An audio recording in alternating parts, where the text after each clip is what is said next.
Boa noite, meus irmãos. Boa noite. Vamos abrir as nossas Bíblias no livro dos Salmos, no Salmo de número 121. Salmo 121. Diz assim: Cântico de romagem.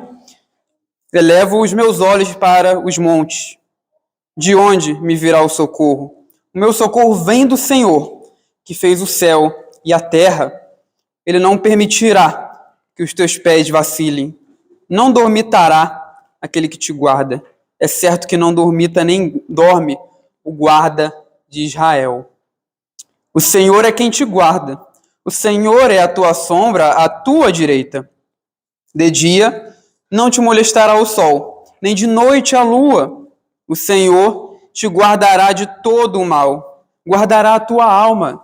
O Senhor guardará a tua saída e a tua entrada, desde agora e para sempre. Vamos orar. Bendito, fala conosco através da tua palavra, Senhor. Seja conosco que nós saímos daqui edificados, sabendo que o Senhor nos guarda, o Senhor está conosco, nos protege dos perigos, dos riscos desse mundo que ainda não está em seu estado final e ideal, estado que o Senhor planejou para a criação. Dá-nos da tua graça, Pai, que o Senhor fortaleça a nossa confiança no Senhor. Em nome de Jesus Cristo. Amém. Amém, Pai. Meus irmãos, no último sermão, nós vimos que a peregrinação é uma experiência da vida cristã, uma experiência do povo de Deus. Peregrinação é uma experiência do povo de Deus. É o último sermão que nós pregamos no Salmo 120. Então, nós vimos isso lá. Nós vimos que Abraão, ele teve que peregrinar até a terra de Canaã. Deus deu uma terra a ele, ele teve que sair da sua terra para ir até a terra da promessa. Israel precisou peregrinar também no deserto, até chegar à terra prometida, a terra que Deus prometeu aos patriarcas, né? A Judá também precisou peregrinar da Babilônia até Jerusalém, após sair do exílio, né? Um novo êxodo que o povo de Judá experimentou. Aí a Bíblia fala que nós, o povo de Deus, estamos na mesma situação, numa situação parecida com o Israel na antiga aliança. Nós também estamos numa situação de peregrinação, nós também estamos em jornada para um local, para um lugar, né? Nós peregrinamos para a terra de Deus, para a nova criação, que é a herança que Deus dará ao seu povo. E a gente viu que os cânticos de romagem têm tudo a ver com o tema da peregrinação, né? O que são os cânticos de romagem? A gente está relembrando aqui o que a gente já viu lá no Salmo 120. Os cânticos de romagem são esse grupo de 15 salmos, do 120 até o 134, e nós vimos que... Por que eles são chamados assim, né? Por que eles são chamados de cânticos de romagem? Que é a ideia de uma romaria, né? Lembra lá que romaria é uma peregrinação, uma jornada até um local sagrado. Então, é provável que esses salmos eles tenham sido usados no contexto em que os israelitas saíam do seu local de habitação e iam para o templo adorar a Deus 3 vezes ao ano nas festas que o Senhor tinha estabelecido na Torá, na lei, né, que é a festa da Páscoa, a festa dos Pentecostes e a festa dos tabernáculos. Então, eles tinham que peregrinar até esse local. É por isso que os cânticos são chamados de cânticos de romagem. E nós vimos também que o Salmo 119 tem tudo a ver com esses cânticos de romagem. Né? Por que eles vêm depois do Salmo 119? Porque o Salmo 119 fala da importância da Torá para o encontro com Yahvé, para o encontro com o Senhor, o Deus pactual, o Deus da aliança, e os cânticos de romagem falam de Jerusalém ou do templo como esse local de encontro com a presença do Senhor. Então, a Torá, né, a lei, e o templo são símbolos muito importantes para o povo de Deus no Antigo Testamento. Hoje, não é tão assim, porque o nosso encontro com Deus, ele se dá em Jesus Cristo. Ele toma o papel, digamos assim, da lei, da Torá, né? Então, quem está em Cristo se encontra com Deus e ele também é a rocha, é a pedra fundamental que edifica o novo templo de Deus, que somos nós. O novo templo de Deus ele é construído com pedras vivas, pessoas. Então, Cristo toma esse papel, né, o lugar da Torá e o lugar também do templo. Mas essa é a relação, como nós falamos aqui, do Salmo 119 com os cânticos de romaria ou cânticos de romagem. E esse grupo de salmos, ele está dentro aí do livro 5, ou parte 5 do livro dos Salmos. Lembra lá que Salmos está dividido em 5 volumes. Né? E o 5º volume começa lá no Salmo de número 107. E o tema principal desse 5º volume é uma reflexão ou louvor pelo retorno do exílio e o início da nova era do povo de Deus. Então, é muito provável que enquanto os israelitas saíam, né, milhares de israelitas saíam para peregrinar até Jerusalém, né, viajar até essa cidade santa, eles refletissem também sobre o retorno de Judá, o retorno do exílio a Jerusalém, após a década do exílio babilônico, né? Então, é nesse contexto aí que se encontram os salmos de romagem. E o Salmo 121, dentro desse contexto todo, ele muito provavelmente, é provável, tá? A gente não sabe, mas é provável que o Salmo 121 tenha sido um salmo de confiança, né? Provável que ele tenha existido antes, e ele era um salmo de confiança, e depois ele ganhou um novo significado ao ser colocado aqui dentro desse grupo de cânticos. E aí o novo significado que ele ganhou é de ser um salmo de bênção para a viagem até o local da habitação de Deus, que era o templo. Então, o Salmo 121, ele está dentro desse contexto que nós vimos. Provavelmente ele ganhou um novo significado para ser um salmo de bênção para a viagem até o local da habitação de Deus. Aí você perceba aí que ele, de fato, expressa confiança, né? Talvez ele seja um monólogo em que o israelita fala consigo mesmo, né, e contrasta aí um mundo de perigo com a proteção, com o poder protetor de Yahvé. Tá? Então, a gente tem um tema hoje, né, do nosso sermão, e o tema é a confiança do peregrino cristão. A confiança do peregrino cristão. Nós também temos que fazer peregrinações, né? Não a um local que está na Palestina, não em Jerusalém. Nós não precisamos sair daqui para ir para lá 3 vezes ao ano, mas nós, como cristãos, somos peregrinos também. A Bíblia traz essa imagem. Pedro, por exemplo, ele fala que os cristãos a quem ele escreve são peregrinos, né? Eleitos e peregrinos. E vários outros trechos das Escrituras chamam os cristãos de peregrinos. Nós estamos numa jornada, numa viagem. Então, é por isso que a gente vai falar hoje da confiança do peregrino cristão. Então, a minha confiança como peregrino cristão se expressa nas seguintes verdades que nós veremos aqui. Aqui, Deus é minha ajuda. Então, versículo 1 e 2, Deus é minha ajuda. Então, diz assim, acompanhe comigo o verso, de número 1 e 2. Elevo os olhos para os montes. De onde me virá o socorro? O meu socorro vem do Senhor, que fez o céu e a terra.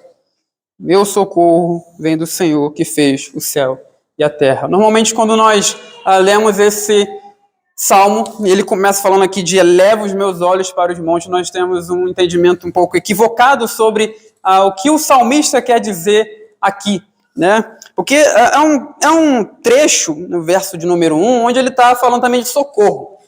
Por que o salmista ele está falando de socorro e ele fala que eu levo os meus olhos para os montes, né? A ideia aqui é realmente de levantar os olhos, tá?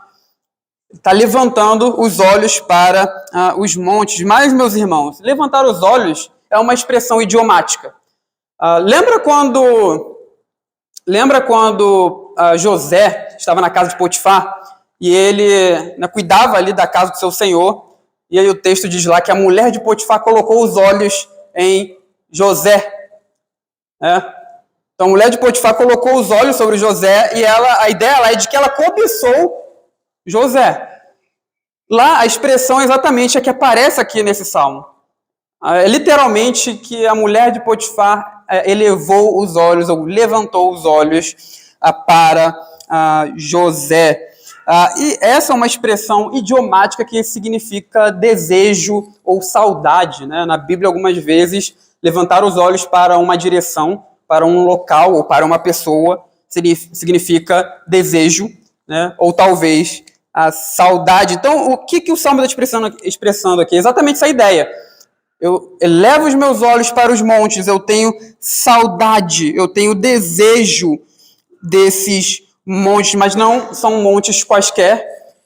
Aqui o autor ele coloca como algo bem definido, e provavelmente ele está falando das montanhas de Sião. Lembra que Jerusalém ficava numa região montanhosa, né? E uma região, além de ser uma região montanhosa, a Jerusalém ficava num monte bem peculiar, especial e importante, porque o Monte Sião foi o local onde Deus estabeleceu ali o seu templo, o local onde ele colocou o seu nome, a sua presença. Então existia um Monte Sião e ali era uma região montanhosa, montes em redor de Jerusalém. Aliás, o Salmo 122, melhor, 125, né, fala que como em volta de Jerusalém estão os montes, assim o Senhor está em volta do seu povo. Então, essa era a região de Jerusalém, uma região montanhosa. Então, provavelmente, a imagem aqui é do peregrino israelita saindo nessa jornada para ir até o templo em Jerusalém. Ele está caminhando para esse local de culto e ele eleva os seus olhos para os montes de Jerusalém. Ele tem saudade, ele tem desejo daquele local, daquele lugar, mas ele não chegou lá ainda. Ele está peregrinando para esse local de culto. Ele está peregrinando para lá. E até chegar lá, nós sabemos que é uma caminhada longa. Dependendo do local onde o israelita morasse, ali na terra de Canaã, era uma caminhada bem longa. E na caminhada há perigos a se enfrentar. Ele precisa de ajuda. O rigor da caminhada íngreme, os perigos, a espreita na forma de ladrões, até mesmo de feras ferozes, trazem um senso da necessidade e de proteção, a necessidade da ajuda do Senhor. Daí, de onde me virá o socorro? Eu estou caminhando para o local do culto, para o local onde Deus habita. De onde me virá o socorro? Há perigos no caminho. O meu socorro vem do Senhor, que fez os céus e a terra. Então, o Deus pactual de Israel é o ajudador do salmista. Ele é o que fez o céu e a terra, né? O Deus cujo poder criativo fez céus e terra, é a garantia da capacidade que ele tem de ajudar o seu povo. Então, o fato de Deus ter feito os céus e a terra é a garantia de que ele vai guardar, de que ele vai proteger, de que ele vai socorrer o salmista até, ou o israelita, né, que canta esse hino, até ele chegar no local da habitação do Senhor. Desta confissão de fé, meus irmãos, que o Senhor fez os céus e a terra, é uma confissão de fé básica que aparece nas Escrituras em vários locais. Provavelmente você já viu em outros trechos das Escrituras essa expressão, né? Deus, o Criador dos céus e da terra. Em Isaías aparece várias vezes essa ideia de que o Senhor, o Deus da aliança, é o Deus verdadeiro. Ele, de fato, é o Criador. Mas é interessante que aqui o salmista ele fala isso, mas de uma forma diferente. Ele não está apenas afirmando que Deus fez os céus e a terra. Ele não está apenas afirmando algo que Deus fez no passado e que não tem implicações para hoje. A ideia não é essa. No hebraico, o autor ele fala da seguinte maneira, né? O meu socorro vem do Senhor, fazedor dos céus e da terra. É estranho, né? Falar, né, que alguém é fazedor de alguma coisa. Você vê alguém, um artista fazendo um desenho, você não diz, olha, fulano é fazedor de desenho. É uma coisa esquisita. O português não combina muito com esse vocabulário, né? Mas é assim, é o que está escrito, né? e é dessa maneira que a gente consegue expressar mais claramente o que está sendo colocado aqui pelo salmista. Ele está expressando com isso que a ideia, né, de que a ação de criar, a ação de fazer os céus e a terra é uma ação continuada ou duradoura. Então, a ideia não é apenas que Deus fez. A ideia é de que ele é o Criador, né, Yahvé é o Deus Criador, ele está continuamente atento ao mundo que fez e continua a mantê-lo. Então, não é algo que tem implicações no passado apenas, algo que Deus fez. É uma ação duradoura, uma ação continuada. Deus fez e ele é poderoso para manter o mundo que permanece até o dia de hoje. Então, essa de fato é a garantia que Deus nos dá de que ele irá proteger. Porque se nós estamos precisando de ajuda, se nós precisamos do socorro, e a pessoa que nos dá socorro criou o mundo e mantém o mundo, então, de fato, nós temos garantia de que ela pode nos socorrer. Essa é a garantia, o poder de Deus Criador. Então, perceba que o Salmo, no verso de número 1 e 2, a confissão aí de fé do peregrino cristão, aparece, na verdade, de que Deus é a minha ajuda. Não homens, nem outras divindades, mas Deus é a minha ajuda. Seria muito fácil para os peregrinos confiarem em homens. É muito improvável que eles saíssem de casa sozinhos para caminhar até Jerusalém. Muito provável que eles fossem em grupo. Então, o salmista poderia dizer aqui, a minha confiança está nos meus amigos que caminham comigo o tempo todo, são companhia para mim até chegar em Jerusalém. Não, mas ele confia no Senhor. A sua ajuda está no Deus pactual, no Deus da aliança. E 2, como essa expressão de fé do peregrino cristão aparece no versículo de número 3 e 4, que é o ponto 2. E aparece aqui no fato de que Deus não dorme. Acompanhe comigo a leitura, verso 3 e 4. Ele não permitirá que os teus pés vacilem, não dormitará aquele que te guarda. É certo que não dormita, nem dorme o guarda de Israel. Essa expressão aqui, guardar, você percebe que é muito importante nesse salmo, é uma palavra-chave.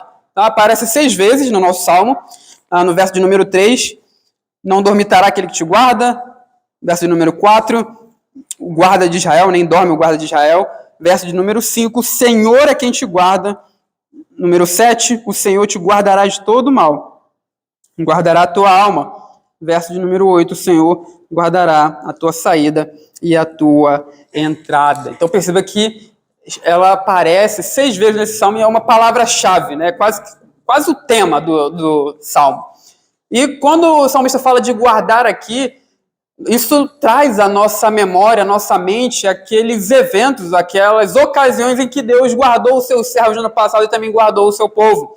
Lembra que Jacó, quando ele teve que sair da sua terra, onde estavam seus pais, e caminhar até Padã Arã, naquela jornada, ele recebeu a promessa de que Deus o guardaria. É o patriarca Jacó. Israel também foi guardado pelo Senhor. Quando os israelitas saíram do Egito e caminharam para a terra de Canaã, Deus os guardou. E Josué, lembra disso lá em Josué, capítulo 24, versículo de número 17. Então, a ideia de guardar nos lembra os atos de Deus no passado, onde ele guardou os seus servos e também guardou o seu povo. E além disso, ser guardado por Deus é um dos primeiros desejos dispensados pelo sumo sacerdote ao povo de Deus na bênção sacerdotal.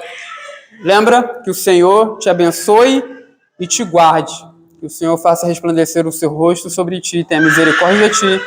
Que o Senhor sobre ti levante o seu rosto e te dê a paz. Essa bênção sacerdotal começa com o Senhor te abençoe e te guarde. E é essa expressão de desejo que aparece nesse salmo, Aqui no versículo de número 3, embora esteja aqui como uma afirmação, ele não permitirá, não dormitará, o salmista ele coloca como se fosse o desejo dele, né? Que ele não permita que os seus pés vacilem, que ele não dormite, digamos assim, né? Que ele não durma, que não durma o teu guardador, o guarda de Israel. E aqui novamente aparece essa ideia de que Deus é o guardador, né? Ele guarda o seu povo, mas não é um guardar apenas pontual, é algo que ele faz de uma maneira continuada e durativa. E Deus só pode fazer isso porque, de fato, ele não pode dormir, como aparece no versículo de número 4. É certo, né? É fato, de fato, não dormita nem dorme o guarda de Israel. Então aqui no verso de número 4 não é mais uma expressão de desejo, mas é algo que ele declara. De fato, o guarda de Israel não dorme. Vocês podem confiar nisso, né? E para que Deus nos guarde, ele não pode dormir de fato, né? Para ele nos guardar em todo o tempo, ele não pode dormir em circunstância nenhuma. Nós não sabemos como é isso, né? Porque o ser humano não tem essa capacidade. O ser humano não tem a capacidade de ficar acordado para sempre, ficar sem dormir. Eu lembro que quando eu estava no ensino médio, eu assisti uma animação japonesa e nessa animação tinha um detetive. E esse detetive, na cabeça dele, não faz sentido nenhum, né? Mas na cabeça dele, para ele não podia dormir, porque se ele não dormisse, ele desempenharia a sua tarefa de detetive de uma maneira mais eficiente. Mas nós sabemos que no mundo real isso não tem como acontecer. Você não consegue ficar sem dormir para sempre. No máximo, o ser humano fica alguns dias sem dormir, mas não passa disso. Ninguém consegue ficar sem dormir para sempre. Mas o Deus da aliança, ele consegue. Ele fica sem dormir e isso para ele não é nenhum problema. E, meus irmãos, é interessante que o que o salmista expressa aqui, essa verdade de que Deus não dorme, é completamente diferente do que se cria sobre os deuses na época em que o salmista escreveu o Salmo 121. Para os povos da época, os deuses tinham algumas atividades que são semelhantes ao que o ser humano faz. Uma dessas atividades é dormir. Na verdade, dormir era um privilégio divino. Isso aparece, por exemplo, em uma epopeia, num épico da Mesopotâmia, que conta que os deuses ficaram irritados porque a humanidade estava aumentando em número, população aumentando, e com o aumento da humanidade, o barulho também aumentou. E eles queriam dormir, mas não conseguiam dormir. Então eles se irritam com isso, eles querem descansar, né? Então os deuses dormiam. Em uma oração antiga, uma oração feita a uma divindade da Babilônia, fala-se de uma pessoa que clama por socorro a um Deus, e esse Deus não pode atender porque ele está dormindo, né? Isso aqui é muito claro na nossa mente. Se você já tentou chamar alguém no portão e a pessoa do lado de dentro está dormindo, é provável que ela não te escute. Você vai ficar batendo palma lá fora, gritando, e a pessoa não vai te escutar, né? Porque ela não está acordada, ela não está com a atenção para as coisas que acontecem no mundo. E é isso que acontece, é esse tipo de coisa que acontece lá, ou melhor, que Elias zomba, né, quando ele está desafiando os profetas de Baal. Vocês lembram dessa história? Lá no livro dos Reis, Baal, o deus cananita, Israel tinha abandonado o Senhor para adorar outros deuses, se entregou à idolatria. E Elias, como profeta do Senhor, ele desafia os adoradores, os profetas de Baal. Ele diz o seguinte: olha, vamos fazer um desafio aqui. Eu vou clamar a Yahvé, vou clamar ao nosso Deus, ao Deus de Israel, e vocês vão clamar a Baal. O Deus que escutar e mandar fogo primeiro, esse é o verdadeiro Deus. E a gente sabe lá, como conta a história, os profetas de Baal ficam clamando por horas e nada acontece. E aí Elias começa a brincar, né? Começa a zombar. Olha, clame mais alto, talvez Baal esteja dormindo. Ele fala exatamente isso porque era a ideia da época que as divindades dormiam. Clame mais alto, talvez Baal esteja dormindo. Mas Yahvé não dorme. É por isso que ele pode manter a sua atenção em nós em todo o tempo. É por isso que ele pode me guardar, é por isso que ele pode te guardar. Se ele dormisse, não seria um ajudador eficiente, porque a tarefa de vigiar exige estar acordado. A tarefa de vigiar exige que a pessoa esteja atenta, que ela esteja acordada. Né? Pensa num vigia. O vigia tem uma tarefa de vigiar, né? Óbvio.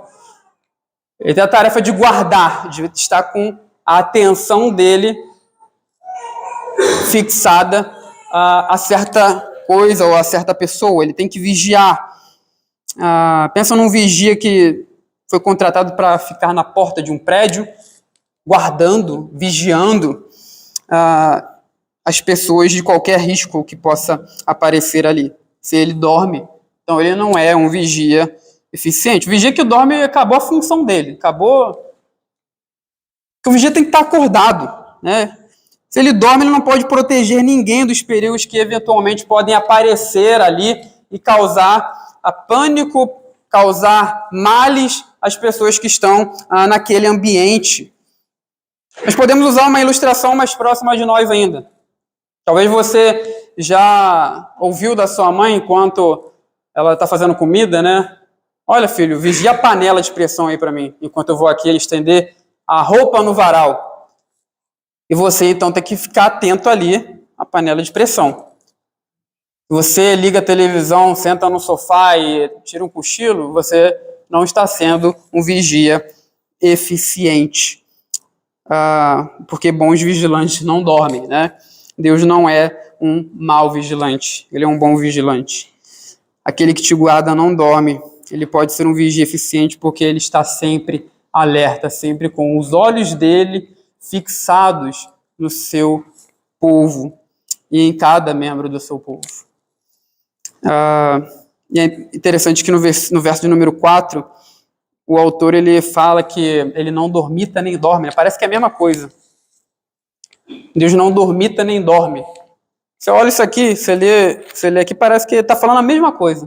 Por que ele fez essa repetição aqui? Mas não é a mesma coisa, tá? São duas palavras diferentes no texto hebraico. A primeira palavra, de fato, descreve a ação de dormir. A segunda palavra, sabe quando você está exausto e está morto de cansaço que você fica batendo a cabeça assim? Algumas vezes a gente... acontece isso, né? A gente veio da reunião, a gente veio do trabalho, melhor dizendo, cansado, aí chega na reunião semanal, a gente fica ali, né, batendo a cabeça. Mas glória a Deus pela sua fidelidade, né, irmão? Você pelo menos vem, né? Isso é muito importante. Mesmo que esteja cansado, Deus ele leva em consideração isso. Mas é esse ato de bater a cabeça assim, estar cansado, exausto, morto de cansaço, que a segunda palavra descreve. Nem isso Deus faz. Ele não somente não dorme, mas ele não cochila, né? Nem um pouquinho. Por isso que ele pode guardar o seu povo. Então a nossa confiança como peregrinos cristãos, ela é expressada nessas verdades. Deus é minha ajuda, verso de número 1 e 2. Deus não dorme, verso de número 3 e 4. E verso de número 5 e 6. Deus me protege. Deus me protege. Essa característica de Deus de proteger é marcada aí, ou expressada pelo fato dele nos proteger do sol e da lua. Veja aí, acompanhe comigo a leitura do verso de número 5 e 6. O Senhor é quem te guarda. O Senhor é a tua sombra à tua direita. De dia não te molestará o sol, nem de noite a lua. Então, como a gente falou agora, essa característica de Deus guardar o seu povo é expressada aí pelo fato dele nos guardar do sol e da lua. O que isso significa, né? Esse trecho do Salmo é bem difícil, né? Guardar do sol, você pode até imaginar o calor, mas o que significa guardar da lua? A gente sabe que Niterói faz muito calor, né? No verão. Verão, aqui na nossa cidade, faz bastante calor. Algumas vezes a gente até brinca, né? Eu tô com medo quando tá muito calor. Aí a gente fala assim, eu tô com medo de olhar para o lado e ver Sadraque, Mesaque e Abednego, de tão quente que tá. Mas faz muito calor aqui no verão. Eu sei de alguns irmãos aqui que moraram em outras cidades, em outros estados, que em outros locais do Brasil faz mais calor ainda. É algo até difícil de imaginar. Mas, no Antigo Oriente Próximo, que é o contexto aqui em que o Salmo foi escrito, o contexto dos salmistas, o contexto dos israelitas, o calor era bem opressivo. Temperaturas em torno de 40 a 50 graus Celsius. Então, qualquer viajante, melhor dizendo, é capaz de ter uma insolação ou desidratação. Então, perceba que o calor, de fato, ele é opressivo. Nós sabemos que o sol é muito importante. O sol é importante. Nós precisamos dele. Se não existisse sol, nem haveria vida na Terra. Mas nós sabemos também que o mundo não está nas suas condições ideais. A criação não está na sua condição ideal. E, por vezes, o sol que é necessário se torna tormento e até mata, em certas ocasiões. Então, para o povo aqui que está vivendo no Antigo Oriente Próximo, na região da Palestina, né, em Canaã, o sol era algo muito forte.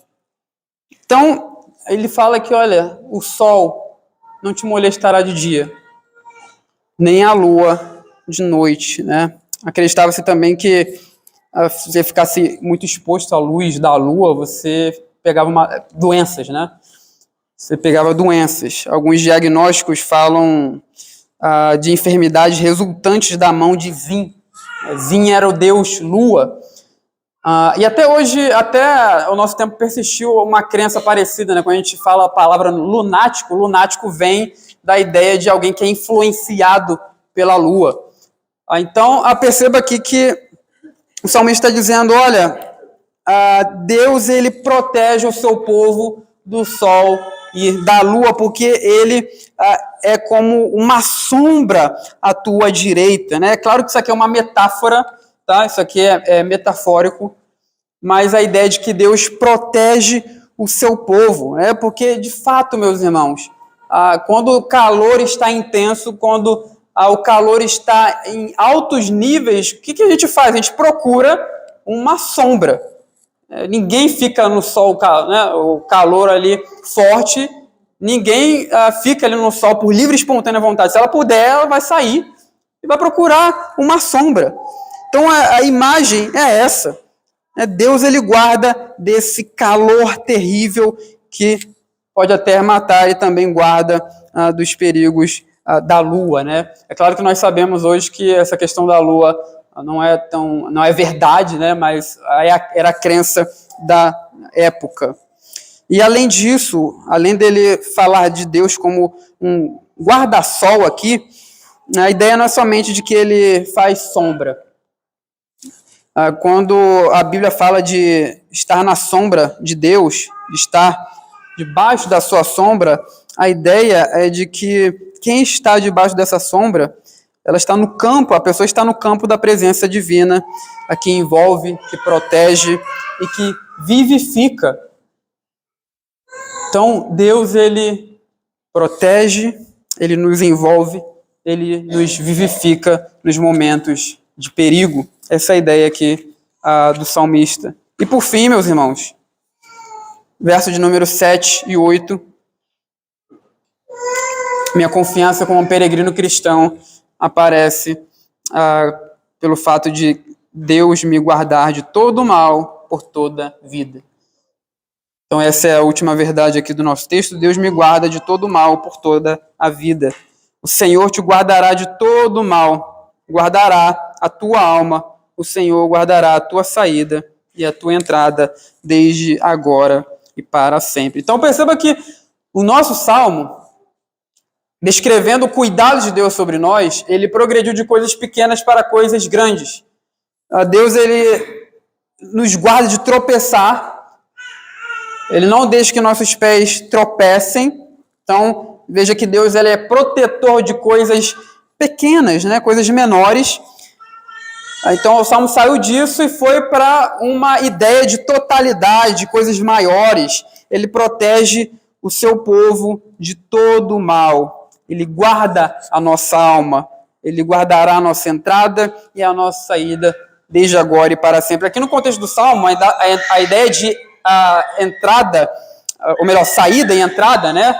No contexto do nosso Salmo, tem a ver com a peregrinação. Lembra que eles estão caminhando para Jerusalém, então eles saem de um local e vão entrar em outro. Então o Senhor guardará a nossa saída de casa e a nossa entrada no local de culto, desde agora e para sempre. Meus irmãos, como nós já vimos, israelitas precisavam sair de suas casas para adorar a Deus no centro de culto, que é o templo em Jerusalém. E nós já vimos que nós não estamos no mundo ideal. Nós acabamos de falar isso. Nós não estamos no mundo ideal. Israelitas que saíam de suas casas, que começavam essa jornada até o local santo, estariam muito bem sujeitos a vários perigos, a riscos naquela viagem. Aquela viagem que durava dias, né? Poderia durar dias, mas eles saíam de casa no intuito de adorar o Senhor, de honrar o Deus de Israel nas suas festas. Havia tanto o caminho, ou melhor, tanto risco no caminho da ida quanto no caminho da volta. Ladrões, animais selvagens, o calor do sol, como nós acabamos de ver, eram tipos de risco que os israelitas passavam, estavam sujeitos. Então imagina, se eu tenho que ir para um local que já é distante e é cansativo, né, andar a pé, às vezes vários dias de viagem, cansativo. Ainda tem riscos no caminho, ladrões, animais selvagens, o sol quente. A tentação para ficar em casa deveria ser muito grande. Então a tentação, por causa de todo esse contexto de dificuldade, a tentação para ficar em casa e não ir festejar no culto, né, nas festas que Deus tinha estabelecido para o seu povo, essa tentação deveria ser grande demais. Mas é nesse contexto que o Salmo 121 funciona. É nesse contexto de dificuldade e de desejo de estar na presença de Deus é que o Salmo 121 funciona. É nesse contexto que o Salmo 121 expressa a sua confiança, ou melhor, o israelita que canta esse salmo expressa a sua confiança. Nós também sabemos que, como cristãos, nós temos as nossas reuniões semanais. Nós precisamos vir ao local de reunião, né, a esse local específico para adorar o Senhor. Nós sabemos que esse local aqui ele não funciona como o templo em Jerusalém, tá? Às vezes os crentes têm uma ideia errada de ver, né, esse local onde nós nos reunimos para cultuar a Deus como se fosse um templo. Isso aqui não é um templo, é um local importante, tá? É importante, nós devemos preservá-lo porque a igreja do Senhor se reúne aqui, mas nós não devemos fazer essa comparação, pensar que esse local, né, é um templo. Não é assim, isso aqui não funciona, esse local não funciona como o templo, mas é um local importante. Embora não tenha função idêntica, é um local importante onde nós nos ajuntamos como povo de Deus para dar culto a Ele e sermos também edificados e santificados pela palavra do Senhor. E frequentemente, você, nós ouvimos notícias terríveis de crimes hediondos que acontecem na nossa cidade, no nosso estado, na nossa nação, né? Coisas terríveis, sequestros, assaltos, mortes terríveis. Nós ouvimos sobre essas coisas, esses crimes, que mostram muito bem o risco, ou os riscos, aos quais nós estamos sujeitos no caminho, quando nós saímos de casa. Você pode ser até tentado a não vir ao culto com medo. Eu já vi cristãos assim, cristãos que, olha, eu só vou no culto uma vez, né, de manhã, porque como está claro, né? Então o risco é menor. E eu não vou no culto à noite porque está muito perigoso, né? Nem está tão perigoso assim, né? Mas a pessoa está... O medo é o que faz com a pessoa, né? O medo paralisa o crente, o medo leva o crente a tomar certas atitudes que não condizem com a sua fé. Então, pessoas que, por causa desse medo de coisas que podem acontecer com elas, acabam não comparecendo ao culto, medo que impede a pessoa de comparecer à festa do Deus de Israel, a sua festa solene. Meu irmão, minha irmã, esse salmo aqui está nos ensinando a confiar em Deus nesses momentos. Quando o medo bater a porta do nosso coração, você deve dizer a você mesmo, olha, Deus é minha ajuda. Eu vou à presença de Deus, o Senhor está comigo, meu socorro não vem de homens, né? Nós sabemos que o Estado ele é importante para estabelecer segurança, mas o nosso socorro último e absoluto vem de Deus. Se o Senhor não guardar a cidade, vão vigiar o sentinela. Então, quando você ficar com medo, lembre-se disso, Deus é minha ajuda. Lembre-se também de que o seu Deus não dorme. Ele está em todo tempo com os olhos atentos sobre você. E te guarda de perigos que você, às vezes, nem sabe que existem, que você nem vê. Ele me protege em todo tempo, porque ele não dorme. Ele é o guardador de Israel. Ele guarda continuamente, de modo duradouro. E ele me guarda por toda a vida. Então, quando nós peregrinamos até o local da festa do Senhor, até o culto, nós devemos lembrar que o Senhor está nos guiando.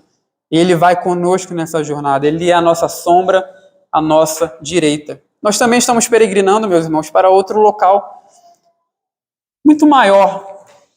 Novos céus e nova terra. Nós estamos peregrinando não para um local da presença de Deus na Palestina, mas para um local final da presença de Deus.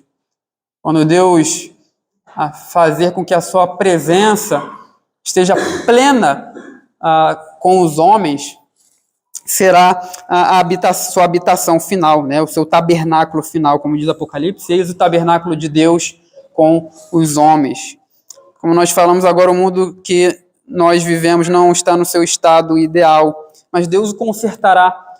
Deus consertará esse mundo e estabelecerá o seu tabernáculo com o seu povo. Até lá, nós enfrentaremos perigos, nós enfrentaremos dificuldades, perigos no caminho, na jornada de peregrinação da fé cristã. Até nós entrarmos no novo céu e nova terra, no novo mundo glorioso do nosso Deus, aparecerão vários perigos no caminho.